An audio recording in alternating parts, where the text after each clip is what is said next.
Are doing good. Kia motors, Kia కార్ల company Anantapur డిస్టిక్లో వచ్చింది, పెట్టారు. చంద్రబాబు నాయుడు గారు నేనే పెట్టాగా ప్రపంచంలో ఎక్కడ ఏ సంస్థ లేదు, తీసుకొచ్చింది నేనే, కియా ఒకటే ఉందని ఎంతగా ఊదరగొట్టారో మనం చూసాం. నేను ఎలక్షన్స్ ముందు కొన్ని విషయాలు చెప్పాను, తర్వాత మళ్ళీ దాని గురించి మీకు చెప్తాను. ఒకసారి కియా మోటార్స్ గురించి అక్కడ స్థానికంగా ఉన్న ఒక సామాన్య వ్యక్తి ఏం మాట్లాడుతున్నాడో వినండి. అతను ఏ పార్టీకి సంబంధించిన వాడు కాదు, అది రాజకీయాలకు సంబంధించిన ఛానల్ కూడా కాదు. సుమన్ టీవీతో మాట్లాడుతూ అక్కడున్న ఒక సోదరట్లేదు, అక్కడ ఉన్న ఎంప్లాయీస్ అంతా తమిళియన్స్ లేకపోతే కొరియన్స్ ఉన్నారు, మన వాళ్ళని కూలీలుగా మాత్రమే వాడుకుంటున్నారు. ఇక్కడ స్థానికులకి ఎవరైతే చదువుకున్నారో వాళ్ళకు ఉద్యోగాలు ఇవ్వవలసిందిగా మా రికమెండేషన్, మా రిక్వెస్ట్ అని చెప్పేసి ఒక సామాన్య వ్యక్తి, అంటే అతను రాజకీయాలకు సంబంధం లేదు, అతను మాట్లాడాడు. ఇప్పుడు మీకు అర్థమవుతుందండి, భూమి ఎవరిది? మన భూమి, అంటే ఆంధ్ర రాష్ట్ర ప్రజలది. కియాకి ఇచ్చిన భూమి చంద్రబాబు నాయుడు హెరిటేజ్ పాలెం ఇచ్చిందో లేకపోతే పవన్ కళ్యాణ్ సినిమాలు తీసి ఇచ్చిన భూమి కాదు. ఇప్పుడు మన భూమిని మనం వేరే వాళ్ళకి ఇస్తూ, వాళ్ళను పెత్తందారులను చేస్తూ, వాళ్లకు ఓనర్షిప్ ఇచ్చేసి, కనీసం మన రాష్ట్రంలో ఉన్న వాళ్ళకి ఉద్యోగాలు ఇవ్వాలి అని అడగాల్సిన అవసరం మనకు ఉందా లేదండి? అది కూడా చేయకోకుండా ఎప్పుడైతే మీరు పర్మిషన్లు ఇచ్చినప్పుడు ఆ పర్మిషన్లు వాళ్ళకి ఇస్తూ మీరు కొన్ని ఒప్పందాలు చేసుకుంటే బాగుండేది కదా, మా స్థానికులకే ఉద్యోగ అవకాశం ఇవ్వాలని. మీరు ఎక్కడా ఆ క్లాజ్ పెట్టలేదు. వాళ్ళు వచ్చారు, ఇప్పుడు కియా వచ్చినా లేకపోతే కోకోకోలా వచ్చినా ఇంకోటి వచ్చినా వాళ్ళు వ్యాపార దృక్పథంతోనే వస్తారు. మన రాష్ట్ర ప్రజలపైన ప్రేమ ఉండాల్సింది మనకు, వాళ్ళకు కాదు. ఎందుకంటే వాళ్ళకి ఏదైనా వ్యాపారము. ఇప్పుడు చెప్పండి, ఏమి ఉపయోగపడింది కియా వల్ల రాష్ట్రానికి? నేను ఎక్కడా పరిశ్రమలకు వ్యతిరేకం కాదు, ఏవైనా పరిశ్రమలు వస్తే అవి మంచిదే, నేను ఎక్కడా చెడ్డదన్ను. కానీ దాన్ని పట్టుకొని అభివృద్ధి అంటే ఇంకా దానికంటే మూర్ఖత్వం ఉండదు. ఇప్పుడు మళ్ళీ ఒక ఉదాహరణ చెప్తానండి. టాటా కంపెనీ వాళ్ళు ఈ దేశంలో, అంటే నేను అంటున్న యూకేలో, వాళ్ళు జాగ్వర్ ల్యాండ్ రోవర్ కార్లను వాళ్ళు కొన్నారు. ఇప్పుడు రేంజ్ రోవర్ అంటే మంచి పెద్ద కారు. రేంజ్ రోవర్ ఎవరైనా కొంటే అబ్బా రేంజ్ రోవర్ కార్ను కొన్నారు, వాళ్ళ రేంజ్ వేరంటారు. ఆ రేంజ్ రోవర్ ఓనర్ మన టాటా వాళ్ళు. కానీ ఈ దేశం వాళ్ళు అబ్బా టాటా వాళ్ళు వచ్చినారు, ఇక్కడ పెట్టుబడులు పెట్టారు, ఇక్కడ ఉద్యోగ అవకాశాలు ఇస్తున్నారు, ఉపాధి అవకాశాలు ఇస్తున్నారని ఎవ్వరు సంకలు గుద్దుకోలే. దాన్ని ఎవరు అభివృద్ధి అని కూడా అనరు.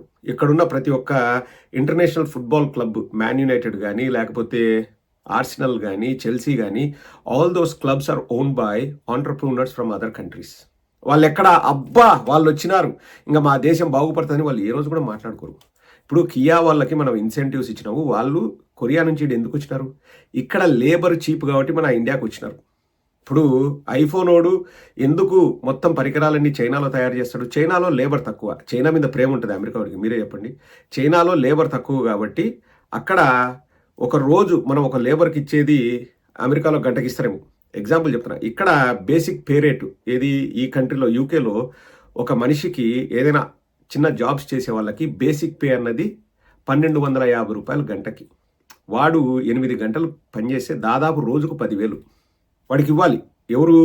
ఆ కియా కంపెనీని పెట్టారనుకోండి యూకేలో, ఒక లేబర్కి ఆ స్పానర్ అందివు లేకపోతే టార్చ్ పట్టుకో అన్నవాడికి కూడా రోజుకు 10,000 ఇవ్వాలి. అదే ఇండియాలో ఎంత ఇస్తారు మీరే చెప్పండి.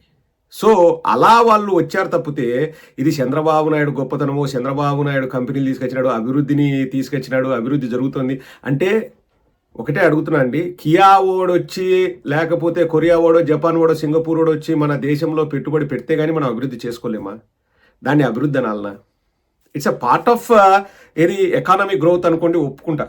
అది పార్ట్ ఆఫ్ డెవలప్మెంట్ అనేది ఒప్పుకుంటా. కానీ అదే అభివృద్ధిని దాన్ని ప్రొజెక్ట్ చేసుకుంటూ మీ బుర్రల్లో విషపు బీజాలు నాటారు.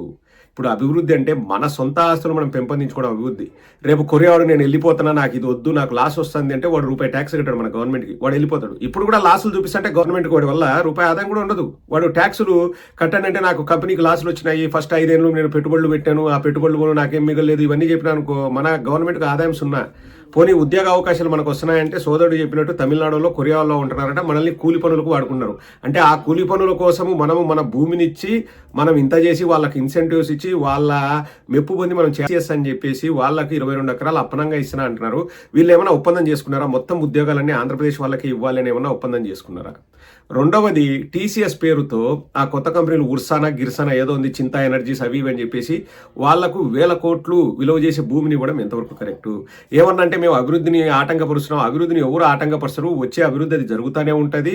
ఆ ఆటంకం చేసింది ఎవర్రా అంటే హార్బర్లకు లేకపోతే పోర్ట్లకు విఘాతం కల్పించాలని చూసిన తెలుగుదేశం వాళ్ళు. ఒక గవర్నమెంట్ ఆస్తిని పెంపొందించడానికి జగన్మోహన్ రెడ్డి గారు ఆర్బీకే సెంటర్లు కానీ, రైతు భరోసా కేంద్రాలు కానీ, లేకపోతే విలేజ్ క్లినిక్లు కానీ, సెక్రటేరియట్లు కానీ, స్కూల్ బిల్డింగ్స్ కానీ ఇవన్నీ బాగా కడుతుంటే వాటిని ఆపింది ఎవరు?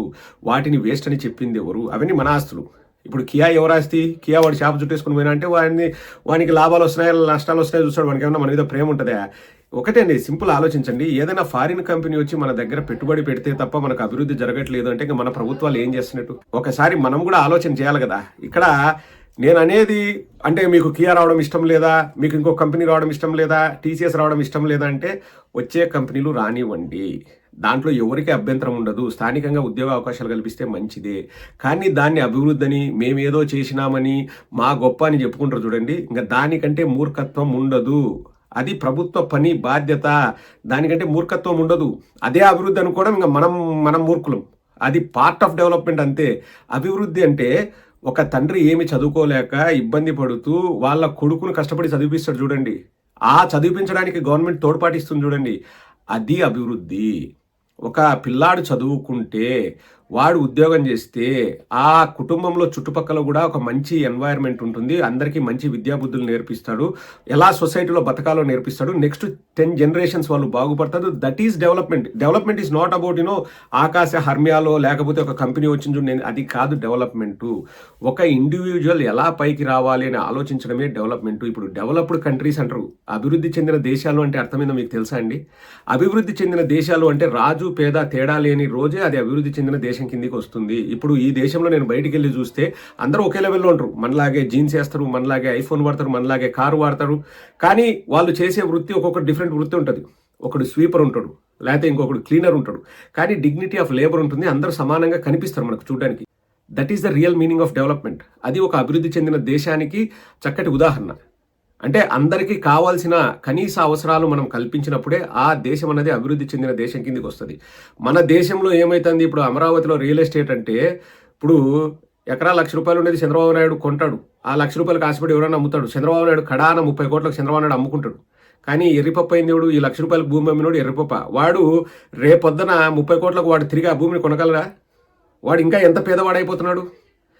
అదే జరుగుతుంది ఇప్పుడు రియల్ ఎస్టేట్ పేరుతో విశృంఖలంగా విజృంభించి ఏందో రేట్లు పెంచుతాడు. ఎవడు పెంచుతున్నాడు, ఎందుకు పెంచుతున్నాడు, ఆ పెంచడానికి గల కారణాలు ఏంటివి ఎవరికి తెలియదు. వీడు పెంచు, వాడు పెంచు, వాడు పెంచు, వీడు పెంచు. పోనీ మళ్ళా రిజిస్ట్రేషన్ జరిగేటప్పుడు యాక్చువల్గా ఎంత రేటు కొన్నారో ఆ రేటుకు రిజిస్ట్రేషన్ జరుగుతున్నాయి, నామమాత్రపు రేటుకు రిజిస్ట్రేషన్లు జరుగుతాయి. ఇవేమో రేట్లు పెరుగుతుంటాయి.